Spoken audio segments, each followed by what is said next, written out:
Nebraska's trusted news source. This is Channel 8 Eyewitness News at 5. And good evening, everyone. Thank you for joining us tonight. Nebraska Task Force 1 has been very busy down in Louisiana. They've been helping rescue people who are stranded due to Hurricane Ida. Today, Battalion Chief Brad Thavenet provided an update on the rescue mission. Channel 8's Joseph Nasser spoke to him and has more. They describe it as, I would say, like tornado-type damage. A lot of debris across roadways, debris there, the water's starting to recede. Obviously, there's spots that have high water depending on where they're at. Nebraska Task Force 1 is deployed in South Louisiana to help with rescue efforts during Hurricane Ida. Together with the task force in Texas, they've teamed to make more than 100 combined rescues. LFR Battalion Chief Brad Thavenet says mobility is one of the biggest complicating factors in the mission. They've had to cut trees with a chainsaw just to make a path down through a roadway. It's definitely hard for them to move around with power lines down, trees down, water over roads. And so it's taking a bit of a delay to get into some of these areas that they're trying to go to. Complicating matters more is the fact that there is no electricity, making it tough for victims to reach out for help. There's no cell service for folks to call 911. The 911 systems are down. Fortunately, Task Force 1 members are equipped with satellite communication devices and are able to communicate with one another. Thavenet says the biggest worry for people stranded is them being stuck without electricity or access to medical care. I don't believe they've found anybody that I've been notified that is in dire straits. People down south obviously are prepared for these type of events. And so it's just that they have a medical issue or unable to get out. Task Force 1 is originally scheduled to be in Louisiana for 12 days. Thavenet says things are day to day at this stage, and he doesn't anticipate the task force will need to stay longer than that original timetable. Reporting in Lincoln, Joseph Nasser with Nebraska's trusted news source.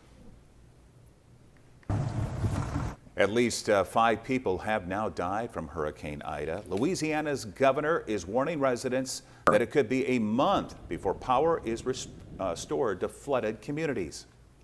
We didn't expect it to be this bad. The rain just kept coming. It wouldn't stop coming. The rain wouldn't stop. Now entire communities are cut off, dampening rescue efforts, and homes, many of them have been destroyed. Local officials tell those who evacuated not to come back until they're given the all-clear sign. Residents who did stay are without running water, air conditioning, and lights. And more help is on the way to Louisiana. That's right. Nebraska Public Power District crews left this afternoon. They're going to help restore power after Hurricane Ida. We're generally up by 6 a.m. and we will be probably stopping work around 8 p.m. So it's going to be long, it's going to be hot. We're going to just have to stay hydrated and take care of ourselves. 16 crew members are on their way there and will be stationed in Baton Rouge. Again, they'll be working to help restore power to nearly 1 million people. They expect to stay about 2 weeks and say they're thankful for the opportunity to help folks. And here locally, take a look at this. Some heavy rains this morning damaged Highway 1 just east of Murray. The viaduct there, the bridge, was not damaged, so good news there. Contractors are on the scene. It is estimated it's going to cost about $13 million to repair this. Yeah, John, those monsoons woke me up pretty early this morning. Yeah, some very heavy rain falling across portions of the area. A little narrow line started to form and then move through, also producing some strong winds as well. You may have been woken up to that this morning, or you may have had your garbage cans thrown down the street if you had a garbage day for this morning. Well, let me show you temperatures, though. Behind that system, it started to cool off a bit. In fact, you can see temperatures are running 5 to as much as 10 degrees cooler than what we were 24 hours ago. It's currently 77 degrees in Lincoln after reaching a high of 79 degrees today. It is in the lower 80s out towards Hastings, 80 degrees in Fairbury and 84 degrees in Hebron. Also, we've had a slight reduction in the humidity. Dew points right now, at least in the capital city, in the lower 60s. Is still feeling a little on the uncomfortable side, though, as you go further to the west and to the southwest. Not much going on visible satellite imagery, just a few clouds out there, and that's about it. We'll see skies clearing as we go through the rest of this evening. By 8 o'clock, 75 degrees, 72 degrees by 10 o'clock tonight. With clear skies and some of the moisture on the ground, we could see some patchy fog developing in a few locations, especially north of Lincoln. But we're not done with the rain just yet. We've got more rain chances in our forecast. That's coming up in just a few minutes. Sounds great. We'll talk to you soon, John. Thank you very much. And now to some coronavirus news tonight. After nearly a week of the new mask mandate, today an update from local health officials on COVID cases. That's right. We heard from Lancaster County Health Director Pat Lopez. COVID-19 patients hospitalized locally continues to a disturbing trend upward. The 7-day average number of patients increased to over 84 on August 28th. Today, there are 76 people hospitalized.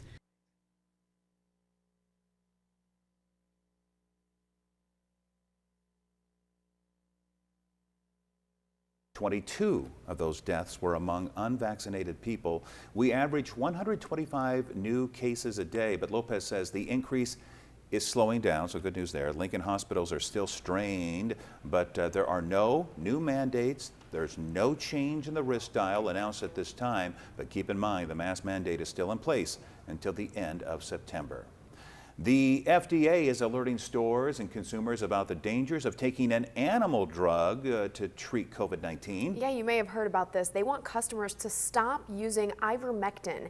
It's an anti-parasitic drug for horses, cattle, and sheep. The FDA's Center for Veterinary Medicine sent out a safety alert about the drug. It says that the FDA has not proven ivermectin that it's safe for human consumption or that it even treats COVID. It also says animal products can cause serious health effects and even kill people who take it. The FDA says that poison control centers across the nation are seeing a rise in people having bad reactions after taking it. So what are the costs to insurance companies when it comes to treating COVID patients? Well, basically each vaccination that is given costs about $40. Times that by 2 or 3, you can do the math, right? Now, to be hospitalized with COVID, on average, it's about $22,000 per patient, $50,000 if you need a ventilator. All right, let's talk about something else here. It looks like Memorial Stadium's sellout streak is going to continue. Yeah, it's thanks to 2 donors. They purchased the remaining tickets to the Nebraska versus Fordham football game this Saturday.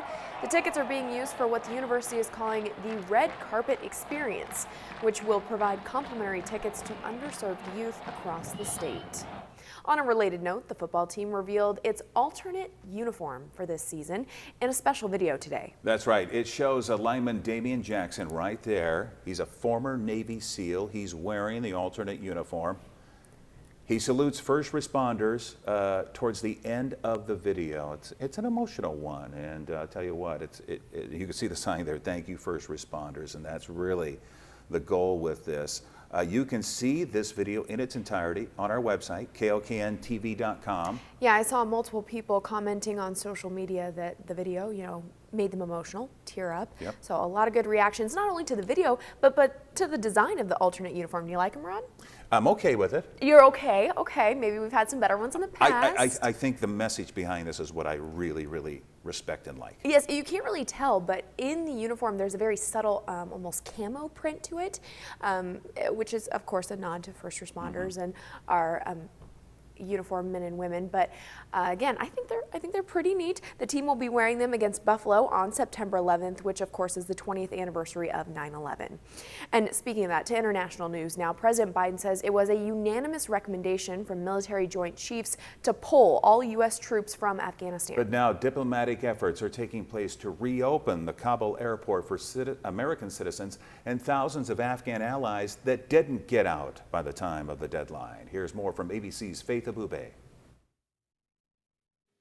House lawmakers quietly marking the end of America's longest war. A moment of silence in remembrance of the 13 service members who were killed. In Afghanistan, eerie scenes at Kabul's airport. Abandoned U.S. military vehicles and aircraft the Pentagon says were left inoperable. Taliban fighters roaming, armed with automatic weapons and celebrating, where just hours before, a C-17 carried the last U.S. troops and diplomats out of the country. The group photographed in Kabul, holding the U.S. embassy flag. We completed one of the biggest airlifts in history. No nation has ever done anything like it. The military mission may have ended, but the work is far from over. U.S. officials believe 100 to 200 Americans are still stuck in Afghanistan, unable to evacuate in time. Thousands of Afghan allies are also trying to get out. The president promised this nation that he would not leave until every single American was out. The Biden administration highlighting in just 17 days, more than 120,000 people were evacuated, 5,500 of them American citizens. The president says the State Department will now work with U.S. partners around the world to make sure those left behind can also leave. For those remaining Americans, there is no deadline. Amid a barrage of criticism, the White House says the president doesn't regret his decision not to extend the troops' withdrawal deadline. Leaving August the 31st is not due to an arbitrary deadline. It was designed to save American lives. And as for those Americans returning from Afghanistan, Vice President Kamala Harris gavelled in a short session of the Senate today where lawmakers passed an emergency temporary assistance bill to help them resettle. That bill is headed to the president's desk. In Washington, Faith Abube, ABC News. News now for you. A man is arrested after stabbing someone here in the capital city. 19-year-old Ibsa Mohammed allegedly punched a person in the face before stabbing them in the back. This was all over a bicycle, according to police. It happened near 14th and C Streets. Lincoln police say Mohammed also had outstanding warrants. The victim is in the hospital but will be okay. Here's some good news now for you. A Hy-Vee employee got a little surprised today. That's right. Eddie Bucknor was given the legendary Customer Service Award after 25 years with Hy-Vee.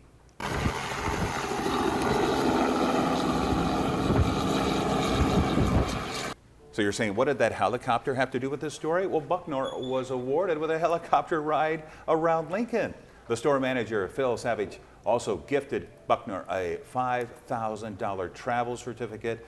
Bucknor's wife, brother, and daughter, they were all there to celebrate, and his mom joined via Skype. 25 years is not something to take lightly, so we congratulate him. And still ahead on the news tonight, a young girl taking all the right steps to save her life. We'll tell you more after the break. One of our biggest furniture events of the year, the Labor Day sale at Slumberland. Take an additional 25% off our already low prices. Well, hello, Slumberland. Get your look for less at the huge Labor Day sale at Slumberland.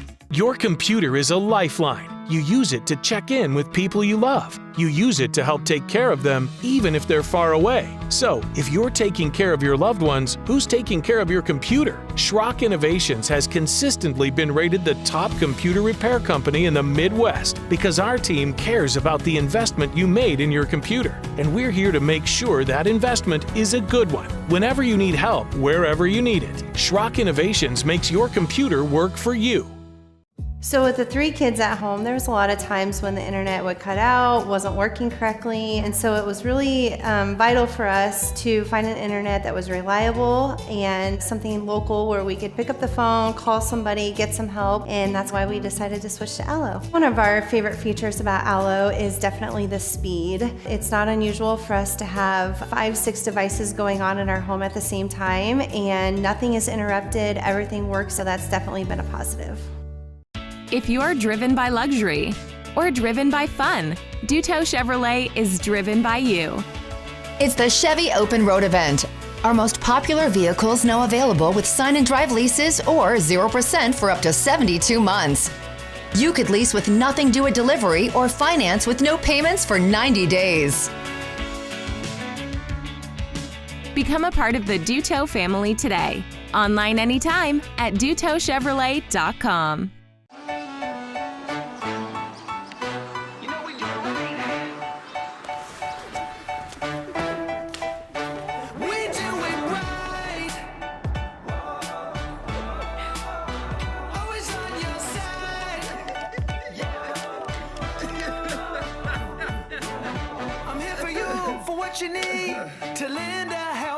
With a Medica health plan, you're not just covered, you're cared for.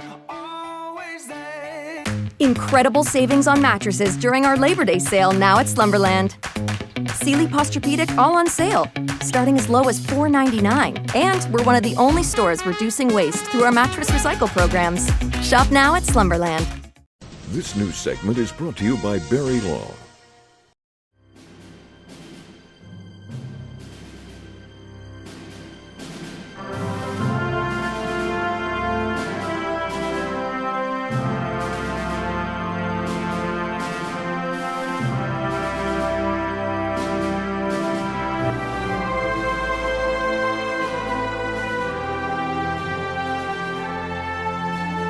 You're injured, not broken. Call Barry Law at 40.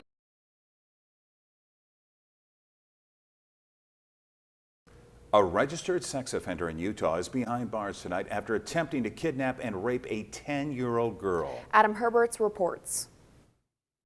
Well, the suspect in this case, Richard Palmer, has been on the sex offender registry since he was convicted in 2007 for unlawful sexual activity with a minor. Take a look. This is not his mugshot, but it is his most recent photo on the sex offender registry website. Police say the 10-year-old victim went to the gas station to buy a snack. She saw Palmer and immediately she noticed red flags, or as she describes it, he made her not feel good. Then when she left on her bike, he followed, grabbed her by the neck, and she screamed, scaring him to the point where he stopped. It sounds like what his plan was to take her behind the house and rape her at that point. Police say the little girl did everything right in this case, but the next step was trying to find the suspect. Police say they were able to get pretty clear surveillance video from the gas station, grab a license plate, and match it to this sex offender's house. And pretty quickly, one of the sergeants recognized the address from a different case involving a sexual assault. Police say because Palmer was on the sex offender registry, that made it much easier to find him. And when they did, they spoke to him and he very quickly confessed, saying that his goal was to take the little girl behind a vacant house and have sex with her. Police say there were 2 other men with Palmer around the time of the attempted kidnapping, but they were not involved. They also say the little girl is doing okay. She was not injured, but of course, understandably, her family is very upset. Reporting in Roy tonight, Adam Herberts, Fox 13 News, Utah. Now, your Storm Alert Team forecast with Chief Meteorologist John Dessauer. After some early morning storms, things have been quiet around the area. We are actually seeing skies clearing right now. It's taken a little while. We've had some clouds throughout the day, but as we take a live look from Allo Communications, you can see we've got some clear skies up there, just a couple of clouds out in the distance. And if I step back, you can see just a little bit of a wind out of the east right now, or east-northeast, by the way the flag is flying. I wanted to show you some of the rainfall totals around the capital city as well as around the area, where some places picked up 3/4 of an inch on the north side of town. Officially 8,800 at the airport, which, by the way, is the most amount of rain we've had on this date in 83 years. You got to go back to 1938 to find one that had more rain than today. On the southeast side of town, out towards Firethorn, 1.15 on the south side, at 27th and Old Cheney, just over an inch of rain, and down towards Denton Road, picked up 3/4 of an inch of rain today. We'll widen the view out and show you around Lancaster County. Waverly coming in at almost 1.2 inches. Down towards Hallam, just over an inch of rain for you. Crete, just under 1 inch of rain. Out towards Friend and Seward, we were at or just slightly above 1 inch. But as you head further to the north, this is where the higher totals were. Out towards Valley at the National Weather Service office, they picked up over 4 inches of rain this morning. Almost 4 inches up towards Fremont, Wahoo at 1 3/4, but just to the northwest of there, we picked up 2.5 inches. Out towards Octavia, just 1.16, and up towards Columbus, officially at the airport 1.79. I've seen a couple reports from in the city, right around 1.5 inches of rain, and Shelby, just under 2 inches of rain. So some very heavy rainfall amounts. Then you go further to the west, the Tri-Cities picking up nothing at all from this morning's rains.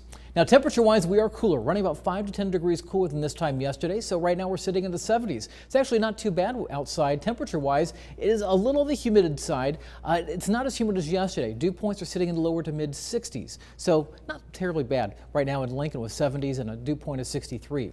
For the rest of this evening, we'll see our temperatures dropping into the low 70s and eventually into the 60s by tomorrow morning. I think we could drop to as low as 62 at the airport in Lincoln, probably right around 64 to 65 in the city. 64 in New York and 64 degrees tomorrow in Columbus. Watch out, there could be some areas of patchy fog, especially where the heaviest rains fell north of Lincoln early tomorrow morning. Stormcast as we go through the day tomorrow, I think we'll see mostly sunny skies. Now, Stormcast is trying to bring in some high, thin clouds out to the west that may start to obscure the sky. And I think also the computer models are going a little high on the forecast temperatures for tomorrow afternoon out to the west. But I do think we're talking low to mid 80s around the Lincoln area, forecasting a high temperature of 84 degrees, 84 in Beatrice, 85 in Hebron, and right around 85 degrees in Grand Island and Hastings. Winds will begin to pick up tomorrow out of the east-southeast, sustained 7 to 15 miles per hour and gusting to to 20 miles per hour. Now we have another chance for some rain returning to the area as early as Thursday afternoon and Thursday night. You'll see this on Stormcast. Tomorrow's temperatures will be getting back into the upper 80s, but we will watch a cold front that begins to move towards us. That will bring that chance for showers and thunderstorms most towards evening. This is looking at 5 o'clock tomorrow, and make that on Thursday, and that will continue on into Thursday night. Not out of the question we could get a couple of strong thunderstorms out of this early on, and then as we go through the overnight, that rain then begins to move off to the east. How much rain are we talking about? Well, computer models are kind of all over the place. Well, this one's showing 0.91 just before going on the air, though. This model 1 is suggesting perhaps upwards of 2 inches of rain over the next 7 days.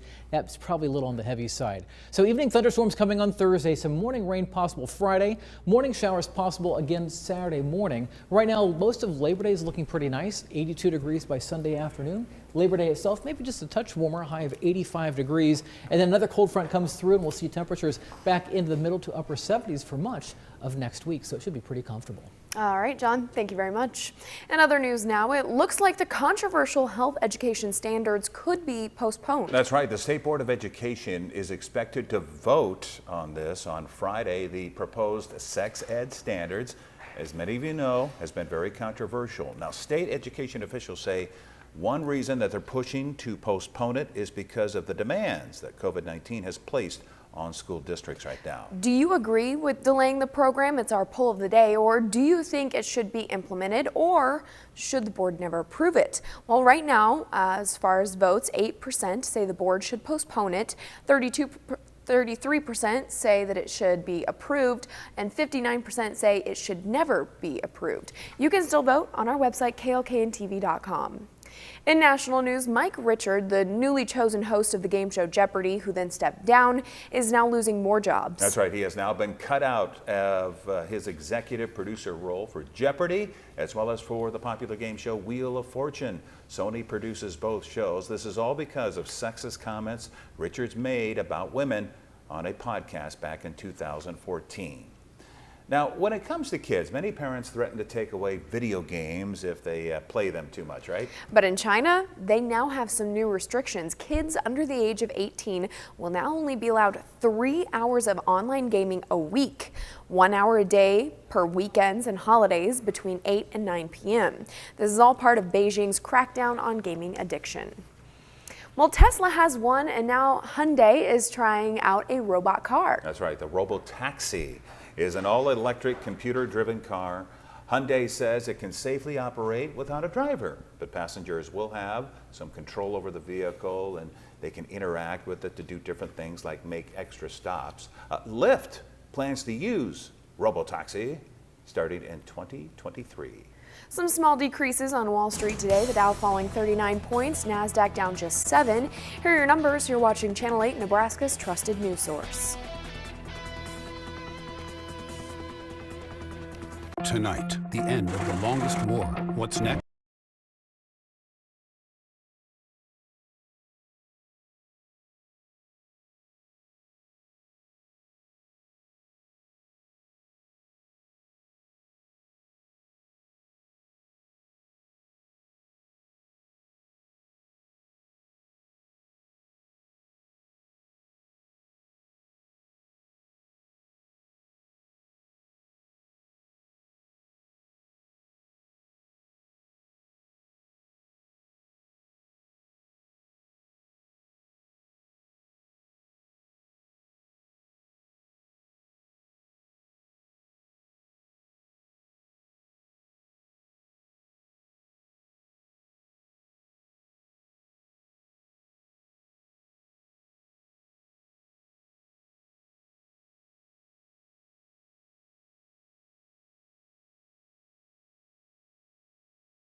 Twin pandas at the Berlin Zoo got a special cake for their second birthday.